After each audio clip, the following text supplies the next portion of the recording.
Kalian pernah duduk dan tanya nggak sih sebenarnya, penyakit orang miskin itu apa? Kalian pernah mikir nggak, kenapa orang itu ada yang kaya dan ada yang miskin? Dan mungkin kalau kalian masuk ke golongan yang miskin, kalian pernah duduk dan mikir nggak, apa sih yang bikin kalian jadi miskin dan penyakit apa yang kira-kira bikin kalian jadi miskin? Gue definisikan pakai kata-kata penyakit, karena menurut gue ini adalah memang sebuah penyakit. Sama persis kayak orang sakit, sakit secara fisik, secara biologis. Kalau kalian sakit ya, kalian nggak cek ke dokter, kalian nggak tahu penyakitnya apa, sakitnya di mana, kalian nggak tahu cara sembuhinnya. Dan di video kali ini gue akan bahas, ini penemuan gue ya, selama mungkin 24 tahun lebih hidup, kira-kira apa sih yang bikin manusia itu jadi miskin? Karena dari observasi gue kan kerja udah sekitar 10 tahun ya, dari umur 15 gue udah kerja, ini gue observasi banyak sekali ya manusia-manusia, mungkin sudah ribuan. Dan dari ribuan manusia yang gua ketemu, berinteraksi, negosiasi, dealing ini, gue melihat ada beberapa trait yang bikin karakter trait gue sebutnya yang bikin orang itu justru jadi miskin dan ini penyakit. Dan penyakit yang utama ini gua akan nanti jelasin ya, ini nggak akan seperti apa yang kalian pikirin. Oke, tapi sebelum kita mulai video kali ini, gue pengen kalian sekarang ya untuk ambil kertas ya, buat yang nggak punya kertas bisa di notes di HP kalian. Kalian ambil kertas ya, ambil buku, kalian tulis di buku itu kira-kira 5 tahun dari sekarang. Ya, jadi 2030 ini hidup kalian mau seperti apa? Yang detail, rumahnya mau di mana ya. Misal oke, gue pengen punya rumah di Pondok Indah, gue pengen punya penthouse di Jakarta. Yang jelas, gue pengen punya villa di Bali. Mau tinggalnya di mana tuh yang jelas. Gue mau naik mobil apa? Oke, gue pengen naik McLaren, gue pengen naik Ferrari, gue pengen daily-nya gue pakai Lexus LM. Gue pengen kalian tulis di situ. Walaupun kesannya itu di luar dari apa yang kalian bisa lakukan, tapi gue pengen kalian tulis semuanya di situ. Kalian pengen bahagian orang tua kalian gimana? Oh, 5 tahun lagi pengen bawa orang tua umroh, 5 tahun lagi pengen beliin rumah buat mama. Itu gue pengen kalian tulis semuanya di situ. Di sini gue janji ke kalian, kalau kalian ikutin sungguh-sungguh, semua yang gue omongin, semua video yang gue pernah buat itu kalian ulang 10 sampai 20 kali. Setiap video yang gue sampaikan edukasi gue, itu gue janji dalam waktu 5 tahun semua yang lu ngomong itu akan jadi kenyataan. Tapi lu ikutinnya sungguh-sungguh. Kalian harus pahamin, di video seperti ini gue tuh akan ngomong keras ya sama kalian ya. Keras dan mungkin kasar. Tapi ini bukan berarti gue itu pengen ngerendahin kalian. Kalian harus paham, di semua video gue itu memang didikannya agak keras. Anggap gue sebagai mentor yang kalian gak pernah punya ya. Mentor yang kalian bisa hanya nonton secara virtual. Tapi di sini gue anggap kalian duduk berseberangan di ruang meeting ini bersama gue. Karena gue sayang sama kalian semua. Gue pengen hidup kalian berubah. Gue gak pengen kalian berada di zona nyaman kalian itu. Dan ini memang cara gue personal untuk mendidik orang ya. Gue ngedidik karyawan gue ngedidik semua yang di sekitar gue itu dengan cara yang sama, yaitu keras. Dan gue pengen ngedidik kalian dengan cara yang sama. Salah satu pertanyaan yang paling banyak didatangkan ke gue, gimana caranya gue itu jadi sukses ya kalau misalnya orang tua itu nggak support. Ini gue kasih tahu di sini ya. Gue waktu awal mulai main-main di capital market, gue belajar untuk jual beli saham, kripto segala macam.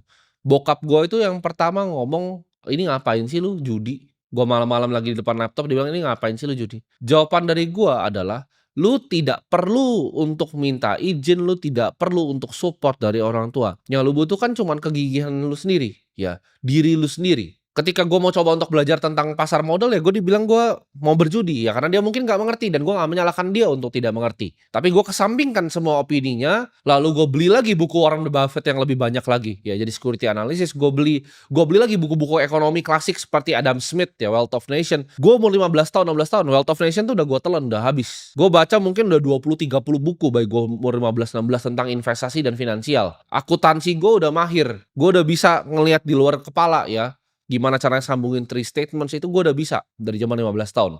Itu belum diajarin sekolah, accounting gue udah di luar kepala. Jadi sekarang kalau gue lihat laporan keuangan perusahaan ya, karena udah sekitar 10-11 tahun, gue tuh bisa lihat langsung ini perusahaan tuh kerjanya seperti apa. Ini kayak gue bisa ngeliat dokter gitu loh. Ibaratnya bisa ngeliat aliran darahnya manusia gitu. Gue bisa langsung ngeliat aliran darah bisnisnya nih, uang nih kemana nih. Ya, karena udah 11 tahun itu yang gue kerjakan setiap hari.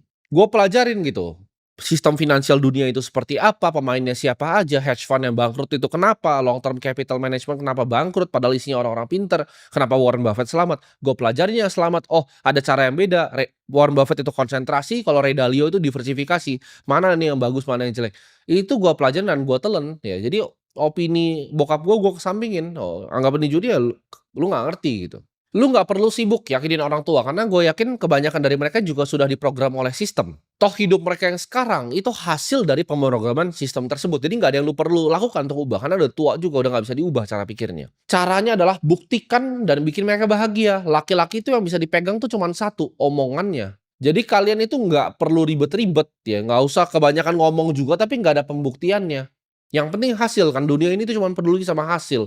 Lu bilang, "Oh begini begini begini begini," tapi nggak ada hasilnya, lu jadi sampah aja gitu kan. Cara untuk lu bikin mereka diem adalah lu lewatin mereka. Misalnya bokap lu bilang ini judi, ya gua waktu umur 19 tahun gua udah melewati bokap gua, ya dari semua aspek finansial dan lain-lain. Jadi dari situ udah nggak bisa diomongin lagi. Ya udah, gua tinggal sendiri, gua hidup sendiri, gua jalani hidup sendiri. Nah di sini gua akan mulai masuk ya ke penyakitnya ada apa aja, menurut gua ada 4 ya.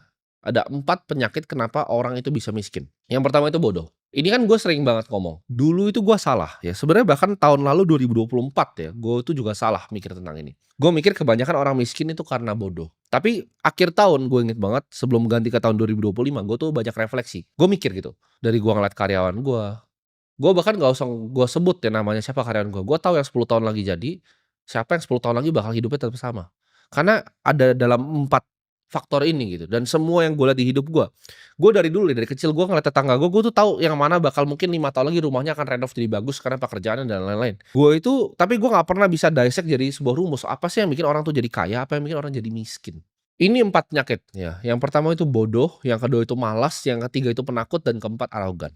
Bodoh, malas, penakut atau pecundang, dan juga arogan. Bodoh ini ternyata nggak terlalu banyak. Gua kan sering banget kan dengar gue bilang, "Oke, orang yang miskin itu pasti selalu bodoh." Gue salah di situ. Bodoh ini menurut gue kecil, 1% ya. Dari manusia yang miskin itu cuma 1% yang bodoh. Karena rata-rata dari kalian yang nonton itu nggak bodoh. Yang kedua, malas ya, dan penakut. Malas dan penakut ini mungkin sekitar 9% dan 90% itu arogan. Maksudnya apa? Kok kebanyakan yang arogan? Mungkin kalian bingung, bukannya banyakan yang bodoh ya orang? Enggak, banyakan yang arogan, yang bodoh itu sedikit. Gua kasih analoginya ya biar kalian bisa nyerap ya. Gua ada di hutan sekarang ya, kita berada di hutan. Di hutan tuh ada jalanan lurus panjang. Ini ada 4 orang di sini ya, ada orang bodoh, ya orang malas, orang penakut, sama ada orang arogan. Gua ada McLaren di situ. Gua punya McLaren dan gue punya peta. Ya petanya peta yang masih analog, bukan peta digital, bukan Google Maps ya, peta. Di situ gue kasih titik X, di mana gue bilang di X itu ada 1 kilo emas, ya.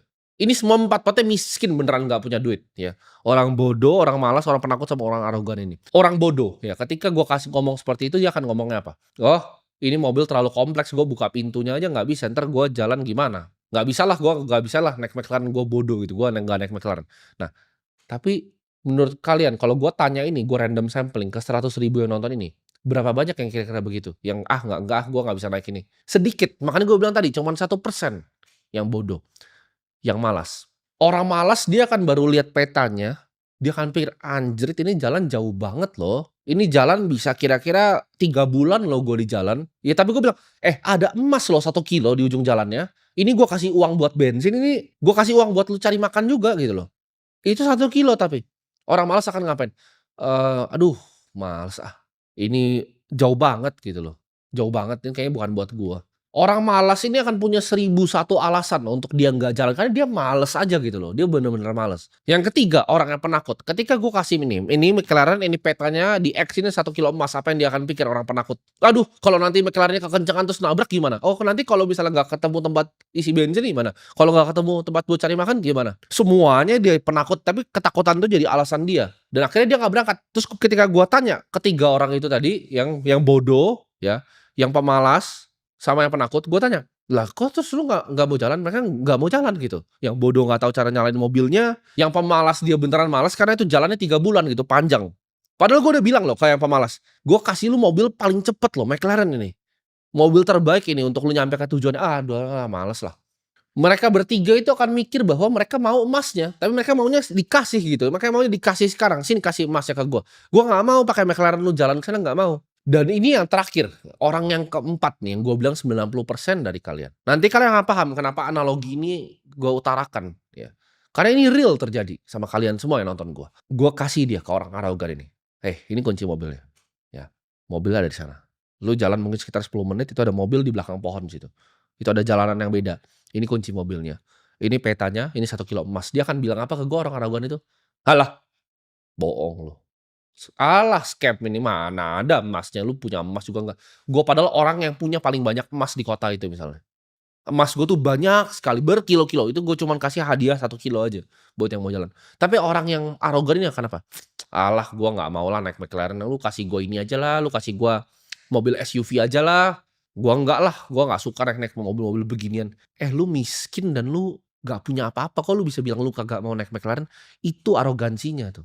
"Oh gua mau naik SUV aja, ini bukan mobil tipe gua nih." Tipe lu tong sampah gitu loh. Lu searogan itu lu pikir, "Oh ini orang bohong nih." Iya. Ini orang skeptis nih dia nih. Ini gua akan coba ya gambarin kalian lagi, simple ya. Kita coba tes deh 3 orang ini. Gua buang dulu yang si penakut. Ada pemalas, ya, ada si bodoh, dan ada si arogan. Mereka semua di ruangan, ya, ruangan terpisah satu sama satu, ada tombol di situ. Ini kita main game teori dikit. Kalau lu pencet tombolnya tuh keluar duit. Menurut lu orang yang bodoh akan ngapain? Dia akan, keluar duit gitu loh. Jadi sedikit yang bodoh itu terus miskin, kadang dia akan tahu-tahu pencet tombol, dia kayak, "Oh gue pencet ya tombolnya keluar uang keluar uang keluar uang." Yang males pun akan pencet. Tapi yang arogan dia ngerasa, "Ah ini kok enggak lah, masa gue gengsi gue buat tombol pencet keluar duit." Itu kenapa kalian miskin. Itu exactly kenapa kalian miskin, kalian tuh arogan.